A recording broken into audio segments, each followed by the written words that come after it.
Problem को solve करके आप एक बिलियन डॉलर कंपनी खड़ा कर सकते हैं। जैसे कि परप्लेक्सिटी को खड़ा कर दिया अरविंद श्रीनिवास ने और रितेश अग्रवाल ने खड़ा कर दिया ओयो। क्यों? क्योंकि लोगों का प्रॉब्लम था और आज से कुछ दिन पहले लोगों को किसी भी सवाल का जवाब ढूंढना होता था तो कहाँ पर जाता था? गूगल पर। लेकिन आज का वही समय है, लोग 80% स्विच कर चुके हैं चैट जीपीटी पर, जेमिनी आई पर, ग्रोक पर और परप्लेक्सिटी पर। परप्लेक्सिटी का इतना बड़ा कंपनी बनने का सबसे मेन रीजन ये भी है कि अगर आप गूगल पर किसी भी सवाल का जवाब ढूंढते हैं तो आपको करीबन 10 से 15 लिंक मिल जाएंगे, लेकिन आंसर नहीं।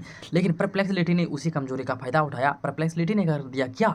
अगर आप किसी भी सवाल का जवाब ढूंढना चाहते हैं तो परप्लेक्सिटी आपको सीधा आंसर देगी, लेकिन गूगल क्या करती है? लिंक दे देती है। इसीलिए परप्लेक्सिटी लोगों को बहुत ज्यादा पसंद आने लगा। अगर आप गूगल पर किसी भी सवाल का जवाब ढूंढते हैं तो आपको करीबन 10 से 15 लिंक मिल जाएंगे, लेकिन वही सवाल आप एआई से पूछेंगे तो आपको डायरेक्ट आंसर मिल जाएगा। और आज का स्टार्टअप यही काम कर रही है, जिसका आप वैल्यूएशन करीबन 20 बिलियन डॉलर पहुंच चुकी है और उस स्टार्टअप का नाम है परप्लेक्सिटी एआई। और इसमें गर्व की बात यह है कि इनका जो फाउंडर है वो एक इंडियन है जिनका नाम है अरविंद श्रीनिवास। और बहुत सारे लोग बोलते थे कि इंडिया के पास क्या है, अमेरिका के पास चैट जीपीटी है, जेमिनी है और चाइना के पास टिकटॉक है, इंडिया के पास क्या है? तो इंडिया के पास अब परप्लेक्सिटी एआई है। आज की वीडियो में हम लोग यही जानेंगे परप्लेक्सिटी का सक्सेस स्टोरी, परप्लेक्सिटी का बिजनेस मॉडल और कैसे ये गूगल को चैलेंज कर रहा है एक इंडिया का फाउंडर। अरविंद श्रीनिवास का जन्म चेन्नई में एक मिडिल क्लास फैमिली में हुआ था और उनको बचपन से ही मैथ और साइंस और टेक्नोलॉजी में काफी ज्यादा इंटरेस्ट था। और अरविंद श्रीनिवास के माताजी का शुरू से ही सपना था कि उनका बेटा जो है वो इंजीनियरिंग इंस्टीट्यूट में पढ़े, इसीलिए शुरू से ही अरविंद का सपना था आईआईटी करे करना। इसीलिए उन्होंने बहुत सारा मेहनत किया और फाइनली उनका सिलेक्शन हो गया आईआईटी मद्रास में। आईआईटी मद्रास से अरविंद ने अपना ग्रेजुएशन कंप्लीट किया, लेकिन धीरे धीरे जो उनका इंटरेस्ट है वो शिफ्ट होते चला गया आर्टिफिशियल इंटेलिजेंसी में। और यही वो समय था जब उनके लाइफ का फर्स्ट टर्निंग आया और उनको लाइफ को एक अलग दुनिया की ओर लेके चला गया। जो उनका मानना था कि एआई आने वाले समय में भारत में एक विस्तार रूप धारण कर लेगी,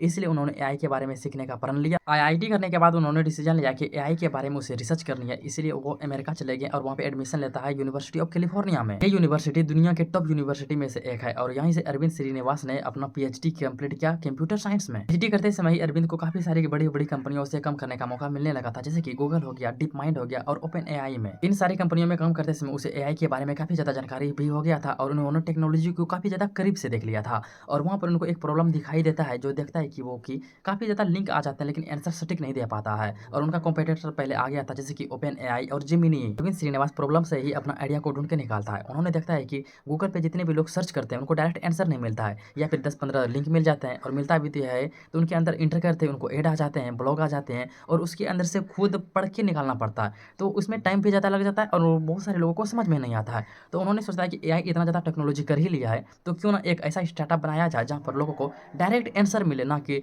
लिंक मिले, ना ही ब्लॉग मिले और ना ही वहाँ पर ऐड देखने को मिले। वहीं पर उनको एक स्टार्टअप का आइडिया दिख जाता है और वहीं से एक स्टार्टअप का जन्म होता है जिनका नाम होता है परप्लेक्सिटी एआई। और फिर 2022 में अरविंद श्रीनिवास और उनके को फाउंडर ने मिलकर एक स्टार्टअप शुरू करता है परप्लेक्सिटी एआई का। और उनका मेन मकसद था सर्च इंजन नहीं बनाना बल्कि एक आंसर इंजन बनाना। कोई भी लोग सवाल ढूंढे डायरेक्ट उनको आंसर मिल जाए और सोर्स भी मिल जाए और सब कुछ एक ही जगह पर मिल जाए। परप्लेक्सिटी का जो ग्रोथ बना वो काफी ज्यादा तेज हो गया था। एक ही दिन में करीबन लाखों यूजर आने लगे थे और इन्वेस्टर भी अट्रैक्ट होने लगे थे। और सबसे पहला इन्वेस्टर था जेफ बेजोस, जो कि अमेजॉन का फाउंडर है। परप्लेक्सिटी में जैसे ही जेफ बेजोस ने इन्वेस्ट किया और भी सारे इन्वेस्टर अट्रैक्ट हो गए और उन्होंने भी इसमें इन्वेस्ट किया। उसमें इनका वैल्यूएशन था करीबन मात्र $1 बिलियन। उनके कुछ साल बाद ही परप्लेक्सिटी का आज का वैल्यूएशन है $20 बिलियन। अब परप्लेक्सिटी के बिजनेस मॉडल को समझते हैं। परप्लेक्सिटी आखिर पैसा कैसे कमाती है? तो इनका सबसे मेन सोर्स है सब्सक्रिप्शन।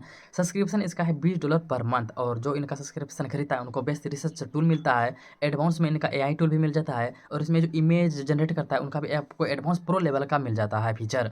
और सबसे मेन रीजन है कि इनका सब्सक्रिप्शन काफी ज्यादा लोगों ने खरीद रखा है ओपन एआई की तुलना में। और दूसरा business model enterprise AI. Company भी परप्लेक्सिटी का एआई यूज कर सकती है एआई टूल के लिए, रिसर्च के लिए और नॉलेज एंगेजमेंट के लिए। और इनको B2B रेवेन्यू यहाँ से मिल जाता है इससे परप्लेक्सिटी कंपनी को। तीसरा इनका बिजनेस मॉडल हो सकता है फ्यूचर एड्स। जैसे कि गूगल एड लगाकर पैसे कमाती है उसी तरह परप्लेक्सिटी एड लगाकर भी पैसे कमा सकती है, लेकिन ये फ्यूचर की बात है। अभी तो इन्होंने ऐसा एड लगाकर पैसा नहीं कमाया है, देखते हैं फ्यूचर में क्या होता है। तो परप्लेक्सिटी के ग्रोथ रेट में अहम भूमिका रहा है एयरटेल सिम का। तो आप लोग सोचेंगे अरे भाई एयरटेल सिम का एआई से क्या लेना देना? तो लेना देना है भाई, आओ हम इनका बिजनेस मॉडल अच्छा से समझते हैं। तो जितने भी लोग एयरटेल सिम चलाते हैं अगर वो एयरटेल सिम का 5G रिचार्ज करवाते हैं 350 वाला, तो उनको एयरटेल जो सिम यूज़र है उनको फ्री का सब्सक्रिप्शन मिल जाता है परप्लेक्सिटी का। जैसे कि जियो सिम के लिए जेमिनी फ्री हो जाता है, एडवांस फीचर मिल जाता है, इमेज जनरेट कर सकता है, कोई भी टूल यूज कर सकते हो। उसी तरह परप्लेक्सिटी फ्री हो गया था एयरटेल यूज़र के लिए। जितने भी एयरटेल यूज़र था उनको तो फ्री का सब्सक्रिप्शन मिल रहा था, वो यूज काहे नहीं करे, काहे नहीं करे? तो यूज करना शुरू कर दिया और उनका ग्रोथ रेट में अहम भूमिका हो गया एयरटेल सिम का। बिगेस्ट लिसन बड़ा स्टार्टअप बनाने के लिए बड़ा आइडिया नहीं बल्कि बड़ा प्रॉब्लम चाहिए। उन्होंने गूगल का कॉपी नहीं किया बल्कि गूगल के सर्च को री-इन्वेस्ट किया। इसीलिए आपको अगर दुनिया में कुछ बड़ा करना है तो बड़ा सोचो और प्रॉब्लम को ढूँढो, क्योंकि प्रॉब्लम से ही स्टार्टअप बनता है। लोग प्रॉब्लम को ढूँढते हैं। अगर आपको भी स्टार्टअप शुरू करना है तो आपको सबसे बड़ा रीज़न यहाँ पर ये ढूँढना होगा, आइडिया नहीं बल्कि आपको प्रॉब्लम ढूँढना होगा। लोग किस प्रॉब्लम से परेशान है, आपको उस प्रॉब्लम को सॉल्व करके देना है। लोग फालतू का पैसा नहीं देते हैं, लेकिन प्रॉब्लम सॉल्व करने के आपको पैसे ज़रूर मिल जाएँगे। तो प्रॉब्लम को सॉल्व करके आप एक बिलियन डॉलर कंपनी खड़ा कर सकते हैं। जैसे कि परप्लेक्सिटी को खड़ा कर दिया अरविंद श्रीनिवास ने और रितेश अग्रवाल ने खड़ा कर दिया ओयो। क्यों? क्योंकि लोगों का प्रॉब्लम था और उन्होंने कंप्लीट कर दिया।